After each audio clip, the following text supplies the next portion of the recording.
Deputi Badan Pemenangan Pemilu atau Bapilu DPP Partai Demokrat, Kamhar Lakumani mengatakan Anies Baswedan, Agus Harimurti Yudhoyono atau AHY dan Ahmad Heriawan atau Ahir sebagai tokoh perubahan bangsa.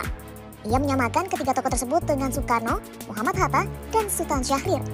Menurutnya, Anies, AHY dan Ahir adalah tokoh sentral gerakan perubahan dan perbaikan. Ya pasti teman-teman sudah tahulah PKS itu prestasinya apa sih buat negara ini. Trio ini adalah trio yang bakal membuat negara ini semakin mundur, mangkrak, dan acak-acakan. Kombinasi Anies yang jago menata kata, Demokrat yang identik dengan mangkrak, dan PKS yang identik dengan munafik.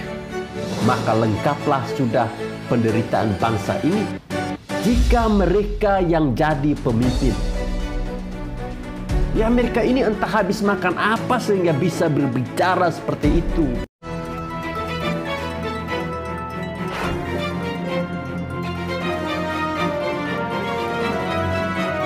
Assalamualaikum warahmatullahi wabarakatuh. Salam, salve, Om Swastiastu, Namo Buddhaya, salam kebajikan. Teman-teman sebelum menonton video ini silahkan klik tombol subscribe bagi yang belum. Dan bagi teman-teman yang sudah silahkan klik like, komen, dan juga share videonya. Oh ya teman-teman, ada salah satu tanda love di situ, tulisan terima kasih. Jika berkenan, teman-teman boleh klik di situ. Dan jangan lupa untuk nyalakan selalu loncengnya agar teman-teman tidak ketinggalan informasi-informasi menarik dari channel YouTube Freddy Kako. Terima kasih. Salam Pancasila.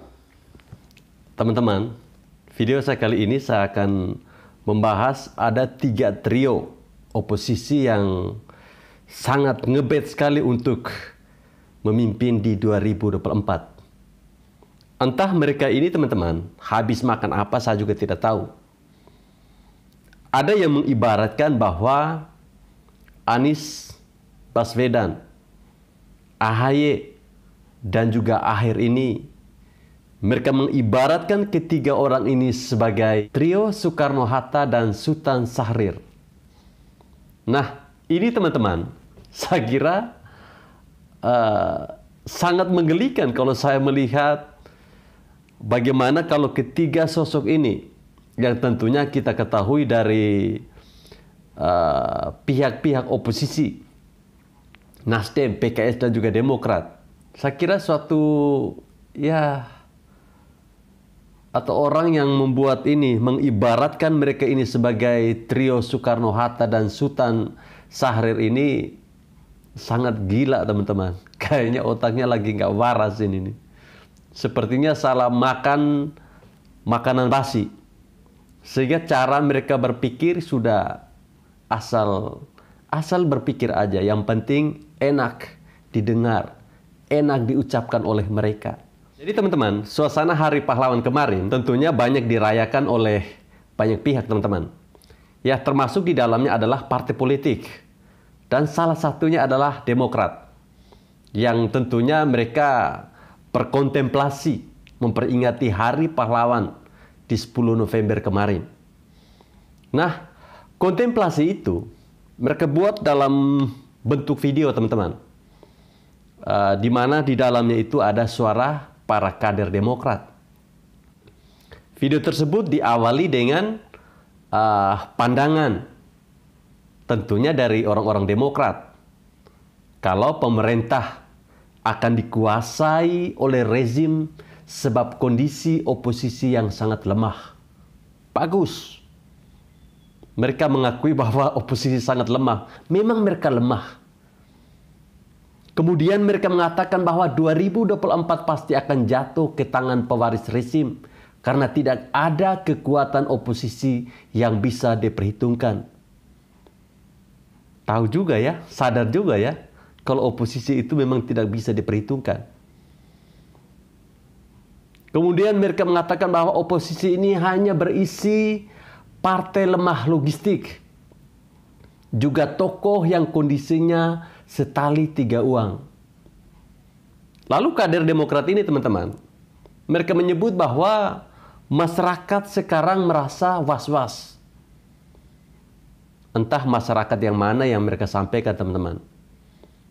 Dan saya kira kita harus was-was terhadap para oposisi ini. Lalu mereka mengatakan mencemaskan masa depannya karena pemerintah sudah tidak punya dana lagi. APBN tergerus jadi instrumen pembayar utang dengan bunga yang sangat tinggi. Wih, lucu ini teman-teman.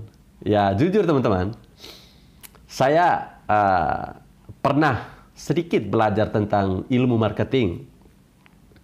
Jadi saya langsung teringat tentang kelakuan dari kader Demokrat ini teman-teman.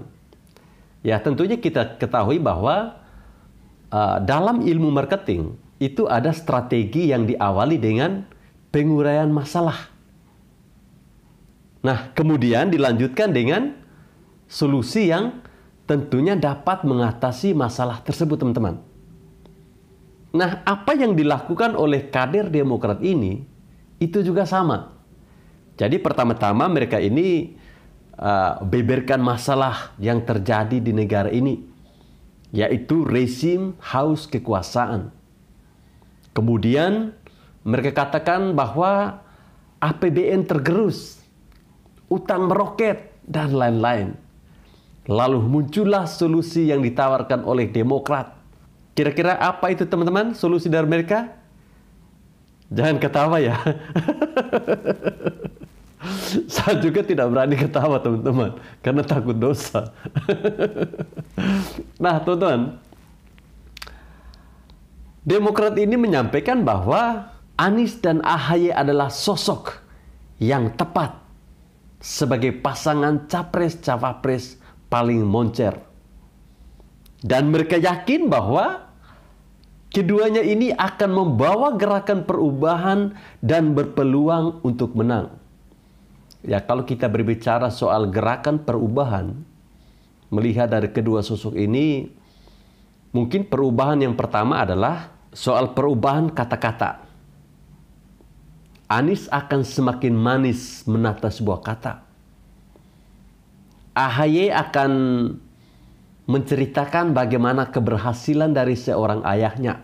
Ya, mungkin itulah perubahan awal yang akan mereka tunjukkan kepada kita jika mereka berhasil. Kalau berhasil ya. Tapi saya yakin mereka pasti akan berhasil untuk tidak menang dalam Pilpres 2024. Kemudian teman-teman, Demokrat ini mereka menyinggung sosok Aher yang tentunya dari PKS. Mereka ini mengibaratkan Anies, AHY dan juga Aher ini dengan trio yang saya sebutkan tadi. Soekarno, Muhammad Hatta, dan juga Sultan Syahrir. Ini semakin gila ini. Nah, para kader Demokrat ini, mereka meyakini bahwa ketiga sosok ini bisa membenahi kondisi negara. Wow, jangan sampai negara tambah hancur ya. Jadi katanya, jika pasangan ini dilengkapi dengan kehadiran Ahmad Hermawan, sosok pemimpin yang berhasil tanpa celah di Jawa Barat, bolehlah kita memimpikan lahirnya kembali trio Soekarno-Hatta dan Syahrir untuk membenahi Republik ini. Saya kok kebanyakan ketawa ya di video ini nih. Apakah karena memang pernyataan ini sangat lucu atau bagaimana ya? Tapi kalau dibilang tidak lucu kok saya ketawa terus. Ini seperti trio kuek-kuek ini.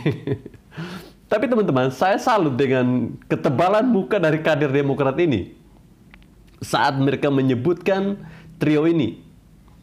Trio apaan ya? Trio yang tidak jelas. Bahkan di medsos teman-teman, banyak yang menyindir mereka ini lebih cocok menjadi trio kuek-kuek. Kacau sekali ini teman-teman. Tolonglah, kalau berbicara jangan ketinggian begitu. Nanti bibir ditabrak oleh pesawat tempur, bisa bengkak itu bibir. Maksa sekali sih. Terlalu halu. Jauh sekali. Ketika membandingkan trio Anies, AHY dan juga Ahyar ini dengan sosok Soekarno-Hatta ini bagikan langit dan dasar got. Yang satunya pahlawan, yang satu lagi kelompok sakit hati. Yang tentunya mereka ini kebelet sekali berkuasa, teman-teman. Ya, ini adalah menurut saya, teman-teman, narasi mau menjual orang-orang tidak punya prestasi dengan mengatasnamakan nama besar dalam sejarah Republik Indonesia. Ini namanya analogi yang tidak nyambung. Anies yang kita ketahui dia ini cuma jago jualan kecap. Kemudian AHY hanya jago jualan nama SBY.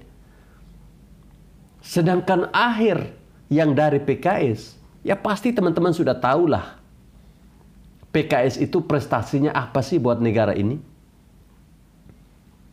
Trio ini adalah trio yang bakal membuat negara ini semakin mundur, mangkrak, dan acak-acakan.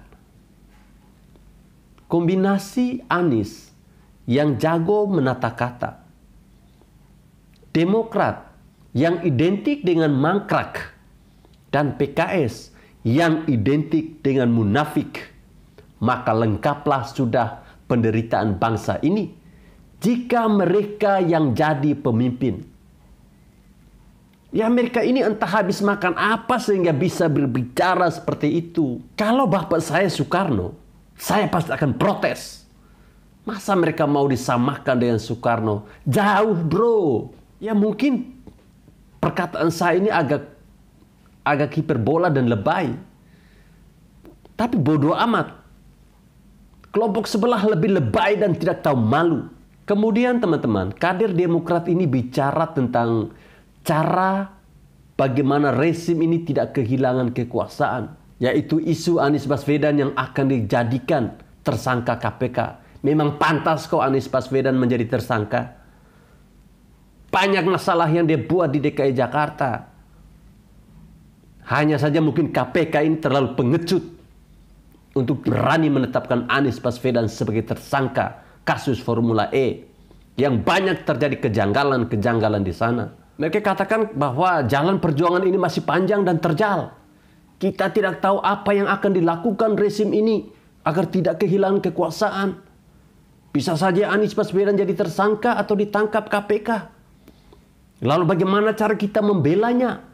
Atau katakanlah, ia lolos jadi calon presiden, tapi capres yang minim logistik. Apakah mau kita gotong royong mengeluarkan selembar dua lembar untuk perjuangan ini? Bodoh amat dengan pemikiran kalian itu. Kalau sampai itu terjadi, malah lebih bagus. Biar hancur sekalian koalisi yang tidak beres itu. Ya untung saja tidak dibilang trio Avengers yang bakal menyelamatkan bumi dari ancaman perang nuklir. Oke teman-teman, saya kira sampai di sini video saya. Terima kasih bagi teman-teman yang sudah menonton video ini. Terima kasih saya ucapkan bagi teman-teman yang masih tetap setia menonton channel ini. Jika dirasa video ini bermanfaat, silahkan di-share sebanyak-banyaknya. Terima kasih.